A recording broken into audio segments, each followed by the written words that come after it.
দুর্নীতিবাজ কর্মকর্তাদের বিআরটিসিতে ঠাঁই হবে না বলে হুঁশিয়ার করেছেন সড়কমন্ত্রী ওবায়দুল কাদের। সকালে রাজধানীর মতিঝিলে বিআরটিসি কার্যালয়ে এক মতবিনিময় সভায় তিনি এ হুঁশিয়ারি দেন।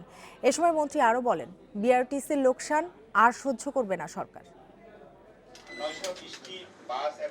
নতুন করে সড়ক পরিবহন ও সেতু মন্ত্রণালয়ের দায়িত্ব নেওয়ার পর ভবিষ্যৎ কর্মপরিকল্পনা নিয়ে বিআরটিসির কর্মকর্তাদের সাথে বৈঠকে বসেন ওবায়দুল কাদের।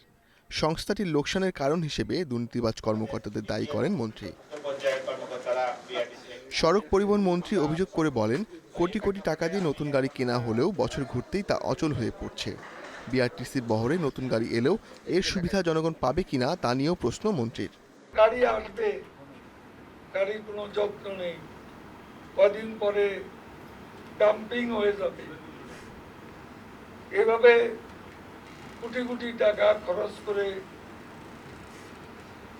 বিদেশ থেকে গাড়ি এনলাম, সুফল কি পেল দেশের মানুষ?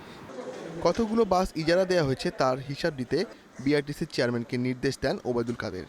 এগুলো বছরের পর বছর আমরা লিজ দিয়ে রাখবো, আর বিআরটিসি লোকসানি প্রতিষ্ঠান হয়ে থাকবে। আমাদের কি লাভ? এটা পরীক্ষা নিরীক্ষা করে দেখতে হবে। কর্মকর্তাদের সাথে বৈঠকের পর রাজনৈতিক বিভিন্ন বিষয় নিয়েও কথা বলেন আওয়ামী লীগ সাধারণ সম্পাদক। তাদের এখনকার কথাবার্তা, আচরণ ভুল থেকে শিক্ষা নেয়া, কোনো ইশারা বা লক্ষণ পাওয়া যাচ্ছে না।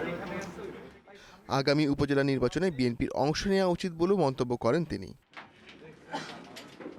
Ashiq Hossain, Independent News, Dhaka.